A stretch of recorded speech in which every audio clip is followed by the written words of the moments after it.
Big TV భక్తి సమాచారం WhatsApp ఛానల్లో జాయిన్ అవ్వండి. అన్ని విశేషాలు ఎప్పటికప్పుడు తెలుసుకోండి. మనిషి మనసులో మార్పు రావాలి, సమాజం గురించి ఆలోచించాలి. అది నిజమైన ధర్మం సుమా. అప్పుడు మాట్లాడాడు సమాజ సేవ గురించి. కాబట్టి విడువరు మలమూత్రంబులర్హంబు కానిచో అధిప అతిథి భోజన శిష్టాన్న భోజులు తెరివిచ్చి తగినవారలకు ప్రదక్షిణముగా నరుగుదురు నడపుదురు సత్య ఆజ్యవములు. ఎప్పుడూ నిజమే మాట్లాడతారు. రుజుత్వం ఏది మాట్లాడారో దాన్నే పాటిస్తారు తప్ప ఒకటి చెప్పడం ఒకటి చెయ్యడం ఇంకొకటి చెప్పడం ఉండవు. సత్యము చెప్తాడు, ఏది చెప్పాడో అదే చేయడానికి ప్రయత్నిస్తాడు, అదే చేస్తాడు. అది రుజుత్వం. అలా ఉంటారు. అలాగే శరణు సొచ్చిన కాతురు. ఎంత తప్పు చేసిన వాడు కానివ్వండి, అయ్యా నన్ను క్షమించండి అన్నాడు అనుకోండి, అంతే మర్చిపోతాడు, వదిలిపెట్టేసి కౌలించుకుంటాడు, పరమస్నేహభావనతో ఉంటాడు. క్షమించండి అన్నాడు అనుకోండి, అంతే, ఇక పట్టించుకోడు. అది గొప్పతనం. కాబట్టి శరణన్న వారిని కాపాడతాడు. సురతగుప్తి పరులు, దీని గురించి పెద్ద వ్యాఖ్యానం చేయక్కర్లేదు. ప్రతివారు పెళ్లి చేసుకుంటారు, సంతానాన్ని కంటారు. కానీ ఈ రెండిటికి మధ్యలో జరిగేటటువంటి విషయం గురించి తను తన భార్య ఏకాంతంగా పడుకున్నప్పుడు జరిగేటటువంటి కొన్ని విషయాల గురించి ఎప్పుడూ ఎవరితో మాట్లాడనివాడు, ఎన్నడూ మాట్లాడకూడదు. అలా మాట్లాడకుండా మాట మీద జాగ్రత్త ఉండేవాడు, అదుపు ఉండేవాడు. అంతేకాని అర్థం లేకుండా అన్నీ మాట్లాడడం అలవాటైన వాడు కానివాడు. నిజదార తృప్తులు. తన భార్య యందు అపారమైన ప్రేమన్నవాడు, తన భార్య వలనే ఇంద్రియముల తృప్తిని పొందేటటువంటి వాడు. గురు వినీతుడు. గురువుగారి పేరు చెప్పేటప్పటికి రెండు చేతులు జోడించి నమస్కరించి గురువుగారి పేరు చెప్పేటప్పటికి నేల మీద పడిపోతాడు. గురువు అంటే అంత గౌరవం ఉన్నవాళ్ళు. అమల హృదయులు. మనసులో కల్మషం దానివల్ల పోతుంది, ఈ ఆచరణ వల్ల. ఈ కల్మషం పోయిన మనసు ఉన్నవాళ్ళు సంతోషం ఆరగలరు. ఇటువంటి వాళ్ళు ఎవరున్నారో వాళ్ళు సాధు పురుషులు. వాళ్ళు ఎక్కడున్నా సంతోషంగా ఉంటారు. అలాంటి వాళ్ళు ఎక్కడుంటారో అక్కడ కూడా సంతోషంగా ఉంటారు. కాబట్టి ధర్మరాజా, అటువంటి వారు సాధు పురుషులని గుర్తుపెట్టుకో. అంటే ధర్మరాజు గారు ఒక ప్రశ్న అడిగాడు.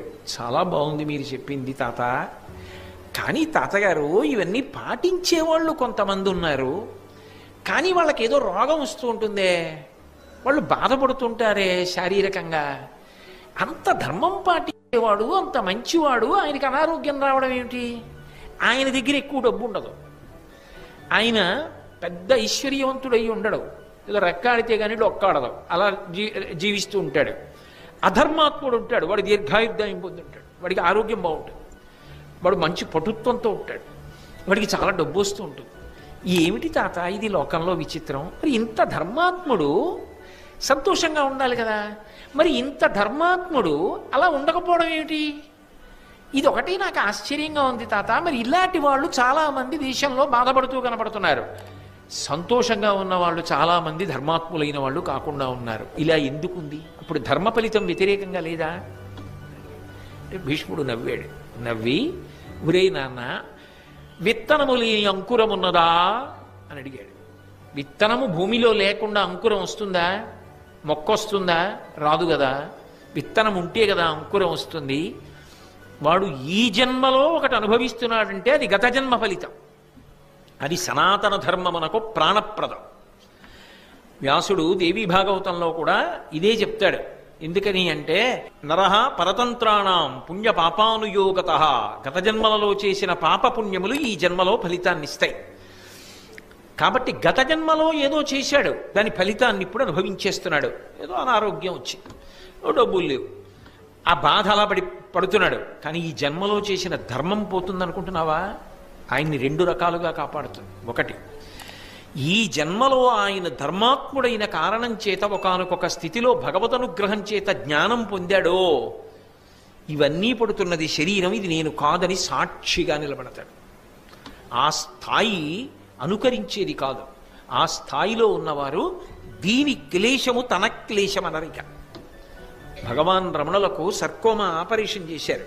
మోచేతి మీద పుండు, ఏదో లోపల పడుకోబెట్టారు గదిలో, మంచి చలికాలం. బయటంత చలిగా ఉంది, హేమంత ఋతువు, అది పట్టి నిప్పి ఎక్కువ అవుతుందని కొంతమంది ఏం చేశారంటే మంచం కింద హీటర్ పెట్టారు. తెల్లవారేటప్పటికి ఆయన శరీరం అంతా ఉబ్బి బద్దలైపోయినట్టు అయిపోయి అందులోంచి నెత్తురు కారుతోంది ఎక్కువైపోయి. వైద్యులు వచ్చి చూశారు. అయ్యయ్యయ్యయ్యయ్యో ఎవరు పెట్టారండి హీటరు, అలా పెట్టకూడదు, హీటర్ పెడితే సర్కోమా ఆపరేషన్ ఫెయిల్ అయిపోతుంది, విఫలమైపోతుంది, అది మళ్ళీ వికటించింది, ఎవరు పెట్టారన్నారు. వాళ్ళు తెలియక మేము పెట్టామండి అని రమణ మహర్షితో అన్నారు. అరుణాచల భగవాన్ రమణులు నేను చెప్పేది. ఆయనతో అన్నారు, అయ్యా మీకు రాత్రి హీటర్ పెట్టినప్పుడు పడకపోతే మీరు ఇబ్బంది పడుతుంటే మీరు చెప్పచ్చు కదా పిలిచి అన్నారు. ఆయన అన్నారు, వాళ్ళేమో దీన్ని కోసేసి నిప్పిపోతుందన్నారు, మీరేమో ఆ యంత్రాన్ని పెట్టి దీనికి బాగుంటుందన్నారు, ఇదేమో నాకు బావులేది నిప్పెడుతోందని ఇది బాధపడుతోంది. వాళ్ళు చేసిన తమాషా చూశా, మీ తమాషా చూశా, దీని తమాషా చూశా, మూడు చూస్తున్నా అన్నారు. అదేమిటి అంటే ఆయన ఇది కాదు వేరు. రాత్రి పడుకున్నారా, ఓ ఇది పడుకుంది అనేవారు. ఇది వేరు, నేను వేరు, నేను దీన్ని ధరించాను. అందుకే మృత్యు సమయమునందు కూడా పరమ సంతోషాన్ని ప్రకటించి అమ్మయ్య ఇందులోంచి విడుదల పొందుతున్నానని ప్రాణవాయువు తెస్తుంటే వద్దని చెప్పి వదిలిపెట్టారు. భీష్ముడు అలాగే వదిలిపెట్టాడు. అంటే ప్రాణవాయువు తెస్తున్నాడని కాదు, మాఘమాసం వచ్చేసిందని. కాబట్టి అలా జ్ఞానమునకు వెళ్ళిపోతాడు అనుకోండి, అప్పుడు శరీర బాధకి సాక్షి. రామకృష్ణ పరమహంసకి వచ్చింది రాచపుండు సాక్షి. వివేకానందుడు శరీరాన్ని సాక్షిగా వదిలిపెట్టేశాడు. మహాత్ములైనటువంటి వారు తమ అనారోగ్యానికి, తమ బాధలకు తాము సాక్షిగా ఉండి దానితో తాదాత్మ్యత చెందకుండా ఇది బాధపడుతోంది అని గమనించి చిట్ట చివర ఇది పడిపోతున్నప్పుడు కూడా ఇది పడిపోతోందని తాము సాక్షిగా ఉండిపోతారు. ధర్మానుష్ఠాన బలము చేత జ్ఞానము కలిగి పునరావృత్తిరహిత శాశ్వత శివ సాయుధ్య స్థితిని పొందేస్తారు. అలా అవచ్చు. లేదా గత జన్మలలో చేసిన పాపపుణ్యముల వలన ఈ జన్మలో కష్టపడినా ఈ జన్మలో చేసిన ధర్మం మాత్రం పోదు, వచ్చే జన్మలో కాపాడుతుంది. ఎందుకో తెలుసా ధర్మరాజా, ఏముందయా జీవితం, కొంతకాలం ఉంటాడు, వదిలిపెట్టాలిగా. సుఖపడినట్టుగా కనపడుతున్నవాడు ఉన్నాడే, వాడు ఇప్పుడు వదిలిపెట్టిన తర్వాత బాధ వాడికి అప్పుడు మొదలవుతుంది. వీడికి బాధ పూర్తయి సుఖం మొదలవుతుంది. కాబట్టి నేను నీకు ఒక మాట చెప్తాను చూడు. సాధులిందియ విభ్రాంతి సంహరింతురు, అఘము తెలిసి ప్రాయశ్చిత్తమాచరింతురు, అప్రకాశంబుగా ధర్మమాచరింతురు, అఖిల భూత దయాళుత్వం అరగలరు. సాధు పురుషులైన వాళ్ళు ఎప్పుడూ కూడా ఇంద్రియముల యొక్క విశృంఖలత్వాన్ని అరికడతారు. అలాగే పాపకర్మలేవి తెలుసుకుని ఆ పాపకర్మలు చెయ్యకుండా ఉంటారు. తాము ఏదైనా మంచి పనులు చేస్తే దాన్ని చాలా రహస్యంగా ఉంచుతారు. అడగక ముందే దానిని చెప్పరు, అడిగిన తరువాత చెప్పవలసి వస్తే తప్పకపోతేనే చెప్తారంతే. అంతేకాని అసలు తాము చేస్తున్న మంచి పనిని తాము చెప్పరు. అన్ని ప్రాణుల పట్ల విశేషమైనటువంటి దయతో ప్రేమతో ఉంటారు. నీకు ఒక మాట చెప్తాను. అటువంటి వారు, అటువంటి ధర్మాత్ములు అలగు తపములు తొలుమేన కలిగనేని విధికి కొనువచ్చునన్నరు విపుల భోగములు, పురాకృత వృద్ధ సేవల ఫలించు బుద్ధి కలిమియు విద్యల బొలుచుటయును. ఒక జన్మలో వాడు పెద్దల్ని సేవించాడు, గురువుగారిని సేవించాడు, తల్లిని సేవించాడు, తండ్రిని సేవించాడు, సమాజంలో పెద్దల్ని సేవించాడు, ఎంతో గౌరవంతో బ్రతికాడు పెద్దల పట్ల. వాడు తర్వాత జన్మలో ఏది పొందుతాడో తెలుసా? గొప్ప విద్యావంతుడవుతాడు. ఒకసారి వింటే వచ్చేస్తుంది, ఒకసారి చూస్తే వచ్చేస్తుంది. వాడు అంత గొప్ప ప్రజ్ఞాశాలి అవుతాడు. ఎక్కడి నుంచి వచ్చాయో తెలివితేటలు. అందరికీ అలా ఎందుకు ఉండదు? ఒకే తల్లి కడుపున కవల పిల్లలు ఒకే సమయంలో పుట్టినా ఒకడికి ఉన్న తెలివితేటలు రెండో వాళ్ళకు ఉండవు. ఎందుకు ఉండవు అంటే వాడు జీవుడు గత జన్మలలో ఏది చేశాడో దాని వలన అది ప్రాప్తిస్తుంది. పెద్దల సేవ వలన వచ్చేటటువంటి ఫలితమేమి? అపారమైన తెలివితేటలు, విద్యావంతుడు అవుతాడు. అలాగే తొలిమేన అహింసారుచి కలిగిన దీర్ఘాయువందు కారణభూతంబులు భువరా, ఇవి ఈ గుణములు లేమియు కీడులకును మూలంబరయన్. అహింసా ప్రవృత్తితో ఎవ్వరినీ కూడా బాధ పెట్టకుండా ఉండాలి అనేటటువంటి ప్రయత్నంతో, ఎప్పుడూ ఎవరిని బాధ పెట్టకుండా ఉండడానికే ప్రయత్నం చేస్తూ అలాగే జీవితం అంతా నియమం పాటించిన వాడు ఎవరు ఉంటాడో వాడు తర్వాత జన్మలో అనారోగ్యం లేకుండా ఆరోగ్యంతో దీర్ఘాయుష్మంతుడవుతాడు. అహింసావ్రతం పాటించాడు గత జన్మలోని గుర్తేమి, ఈ జన్మలో దీర్ఘాయుష్మంతుడై ఆరోగ్యంతో ఉంటాడు. అందువలన వాడు ఈ జన్మలో తప్పులు చేస్తున్నా గత జన్మ ఫలితం వస్తోంది వాడికి. ఇప్పటి ఫలితం ఒకప్పుడు అనుభవిస్తాడు తర్వాత. కాబట్టి అది జన్మ పరంపరలలో చేసినటువంటి పాపపుణ్యముల యొక్క ఫలితములు సుఖదుఖములుగా వస్తున్నాయి. నీకు ఈ దుఃఖం వద్దనుకుంటే ఇప్పుడైనా ధర్మం చెయ్యి. అంతేకాని ఇప్పుడు ధర్మాన్ని వదిలిపెడితే శాశ్వతంగా సుఖాన్ని ఉంచుకుంటారని మాత్రం అనలేవు, సాధ్యం కాదు. ధర్మమే శ్రీరామ రక్ష. అందుకే వినుము, దానంబు తపమును వృద్ధసేవనము అహింసయు నియత కృత్యములు సర్వజనులకి మహాగుణములు మనమునందు దృఢముగా నిలిపి నడుపుము ధీరవర్యా. ధర్మరాజా, ఒక రాజుగా నీ ప్రధాన కర్తవ్యం ఏమిటో తెలుసా? ప్రజల బాగోగులు చూచుట అన్న మాటకు అర్థం ఏమిటో తెలుసా?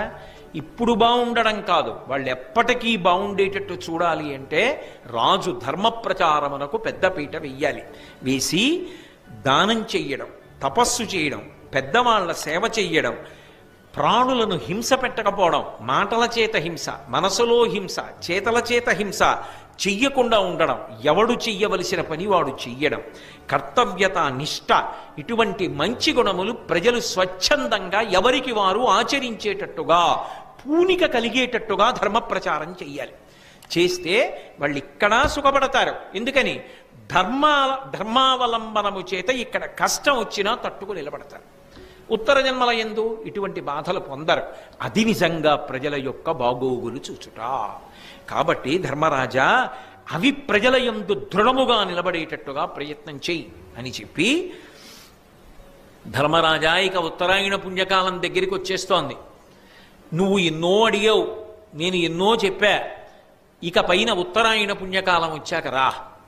ఆ వచ్చేటప్పుడు నా అంత్యేష్టి సంస్కారానికి నేను వెళ్ళిపోతాను కాబట్టి, నేను వెళ్ళిపోతానంటే శరీరం వదిలిపెట్టేస్తాను కాబట్టి ఉత్తరాయణంలో, అప్పుడు నా శరీరాన్ని దహనం చేయడానికి కావలసిన సంభారములన్నీ పట్టుకుని రా అని పరోక్షంగా ఆజ్ఞాపించాడు. బహుశः నాకు తెలిసినంత వరకు వాంగ్మయంలో ఒక ఊరు వెళ్ళేవాడు ప్రయాణానికి పెట్టె సర్దుకున్నట్టు, ఏదో ఒక అవసరమైన వస్తువుని ఎవరినో తెమ్మన్నట్టు, తాను ప్రాణం ఉత్తరాయణంలో విడిచిపెట్టాలనుకున్నాడు కాబట్టి ఆ ముహూర్తానికి కావలసిన పదార్థాలన్నీ పట్టుకొని ధర్మరాజు గారిని ఆజ్ఞాపించి పంపి ప్రశాంతంగా అంపశయ్య మీద పడుకున్నవాడు భీష్మాచార్యుడు ఒక్కడే.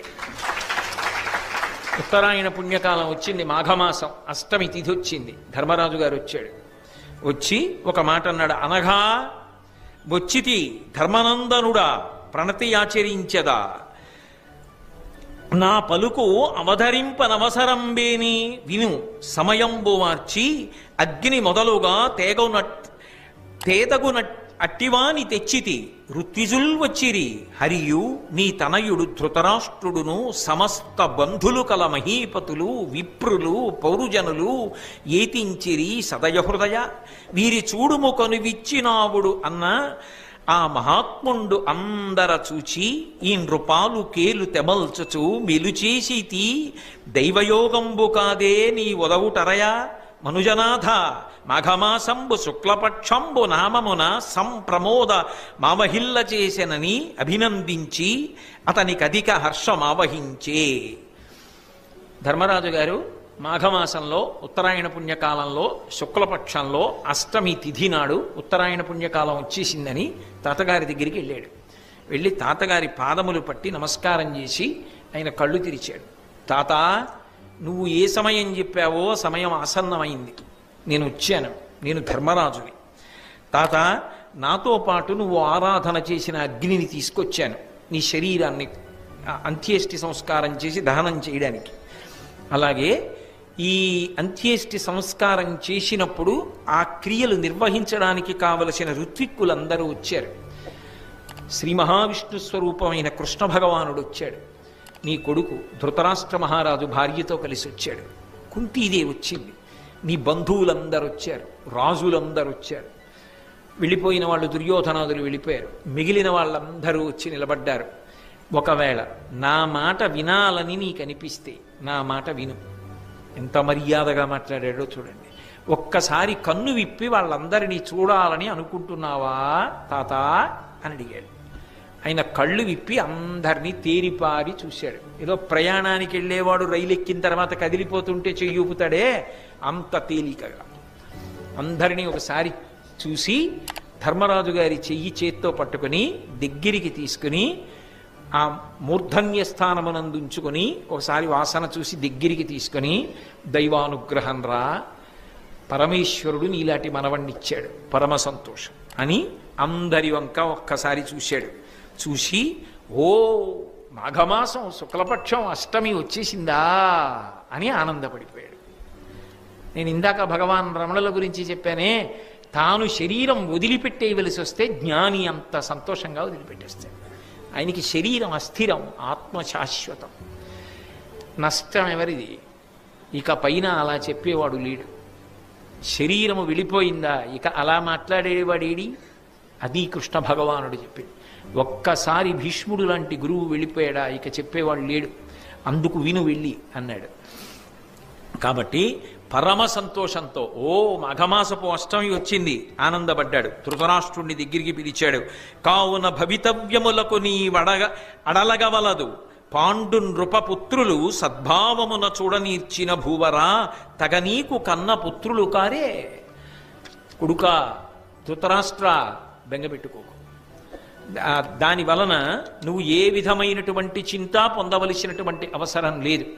ఎందుకు పొందవలసిన అవసరం లేదు అంటావా?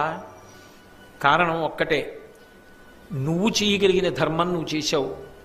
వ్యాస భగవానుడు ఎప్పుడూ నీకు మంచి మాటలు చెప్తూనే ఉన్నాడు. నీ కొడుకు దుర్యోధనుడు వినలేదు, జరగవలసినటువంటి నష్టం జరిగిపోయింది, దుర్యోధనాదులు మడిసిపోయారు.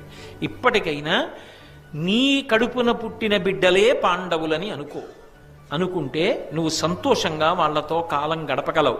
వీరిన్ పరిపాలింపుము వీరల శుశ్రూష చిత్తవృత్తి ముదమునన్ కూరగా, ధర్మసుతినిపై కారుణ్యము కలిగి పనులు గరపము నిమ్మిన్. For more videos like this, subscribe Big TV channel.